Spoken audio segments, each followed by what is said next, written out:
Assalamualaikum warahmatullahi wabarakatuh. Pagi anak-anakku, bertemu kembali dengan saya, Bapak Fatahul Ulum. Pada kesempatan hari ini, mari kita belajar tentang fenomena alam, yaitu surah Al-Qari'ah. Mohon disimak dulu tentang bacaan Al-Qari'ah.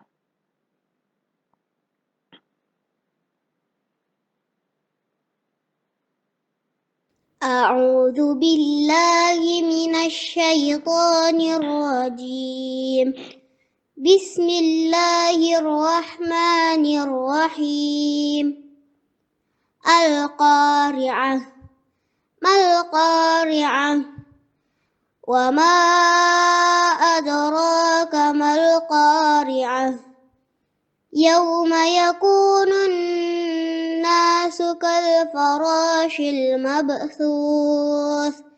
وتكون الجبال كالعهن المنفوش فأما من ثقلت موازينه فهو في عيشة راضية وأما من خفت موازينه فأمه هاوية وما أدراك ما هي نار حامية. Oke, selesai. Kita lanjut. Di sini ada arti mufradat. Al-Qari'ah, apa Al-Qari'ah itu? Di sini diartikan dengan hari kiamat. Ma adraka, tahukah kamu, yauma, pada hari itu. Mohon dibuka bukunya ya nanti ya, untuk arti mufradatnya. Lanjut. Secara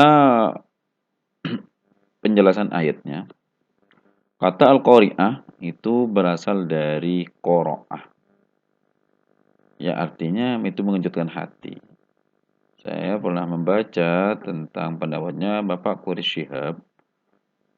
Al-Qari'ah itu hal yang menggoncangkan hati. Sebenarnya dari bahasa Al-Qari'ah itu pandangan yang sangat sangat dahsyat. Padahal lebih dahsyat lagi seperti itu. Kejadian kiamat itu lebih dahsyat lagi.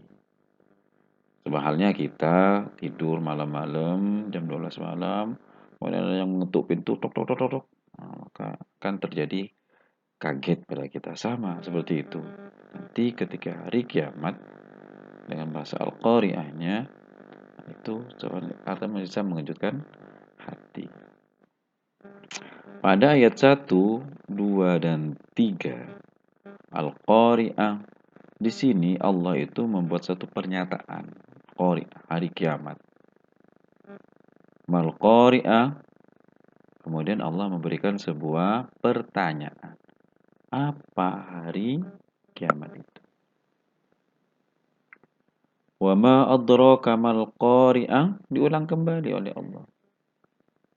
Kamu tahu nggak apa itu hari kiamat? Apakah Allah tidak tahu sehingga tanya kepada makhluknya? Tidak. Di sini tujuannya pertanyaan di sini? Tujuannya apa?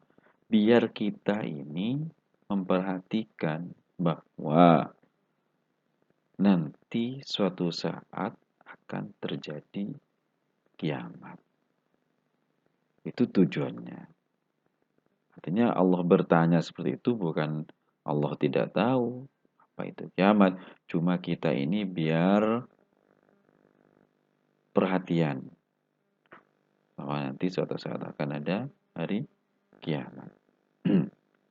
Di sini kemudian Allah menggambarkan pada ayat 4-nya, yauma yakunun nasu kal farashil mabthuth wa takunul jibalu kal ihnil manfush. Allah menjelaskan dua peristiwa pada hari kiamat. Pertama, keadaan manusia waktu itu manusia itu sangat panik dan kebingungan. Mereka berlarian tanpa tahu arah ke selatan, ke timur. Pada bingung semuanya. Digambarkan seperti anak-anak yang bertebaran. Sepertinya kita ambil kapas kecil-kecil, kemudian ditiup, itu kan bertebaran kapasnya. Seperti itu gambarannya. Nanti ketika hari kiamat. Ada yang menafsirkan bahwa anak ini itu seperti laron. Mana laron? Laron itu berterbangan. Dia mencari keamanan, yaitu cari cahaya. Tujuannya dia menganggap cahaya itu adalah tempat yang aman. Tapi tidak, kadang-kadang oleh orang itu ada cahaya, ada lampu, tapi di bawahnya dikasih air. Sehingga laronnya mati juga, kan seperti itu. Yang kedua, Allah menggambarkan wa takunul jibalu kal ihnil manfus. Allah menggambarkan gunung-gunung pada saat itu seperti gunung yang tegar. Kan kita tahu gunung itu ada isinya batu yang besar-besar. Ada di dalam perut bumi. Tapi pada saat hari kiamat ditiup angin sangat ringan. Kal ihnil manfush, seperti kertas gunungnya. Kedua pandangan tersebut merupakan awal tentang terjadinya kiamat yang mengakibatkan kekejutan hati manusia dengan sangat besar. Sehingga perasaan gemetar seolah-olah segala sesuatu yang ada di muka bumi, termasuk gunung yang berterbangan, bagaikan debu. Gunung seperti debu. Padahal isinya batu yang besar-besar dan menancap dalam perut bumi. Pada saat itu tidak ada artinya gunung pun seperti halnya debu yang bertebaran.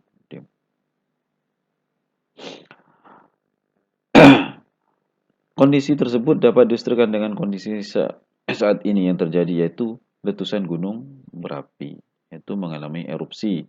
Kita tahu tahun 2006, 2007 di Jogja terjadi gempa, sedangkan Merapi pun siap meletus. Dan tahun berikutnya ketika Merapi meletus dan di sana ada Mbah siapa itu di penunggu Gunung Merapinya juga wafat. Kita tahu begitu paniknya itu hanya Gunung Merapi yang meletus. Semua warga ini sekitarnya panik berlari. Dan akhir-akhir ini yang terbaru yaitu meletusnya Gunung Semeru. Begitu dahsyatnya fenomena alam tersebut. Apalagi nanti ketika hari kiamat itu hanya gunungnya yang meletus. Tapi ketika hari kiamat gunungnya dicabut dari akar bumi sehingga berterbangan. Kemudian Allah melanjutkan ayat berikutnya, fa amma man thaqulat mawazinuhu fa huwa fi 'ishatir radiyah. Allah menjelaskan manusia terbagi dua golongan nanti pada setelah hari kiamat. Golongan pertama, fa amma man thaqulat mawazinuhu, orang yang amalannya itu, amal baiknya itu sangat berat. Intinya banyak amal baiknya.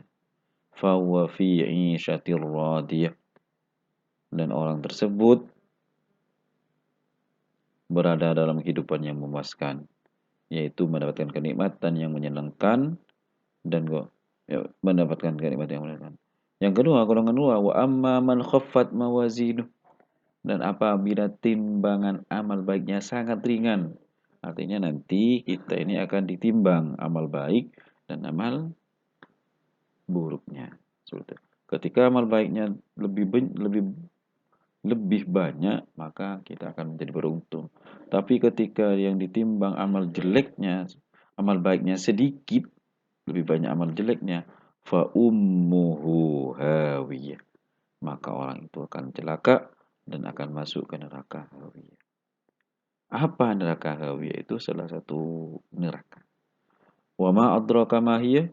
Kemudian Allah tanya, ayat tersebut menjelaskan tentang pertanyaan apa neraka hawiyah itu. Dan jawabannya adalah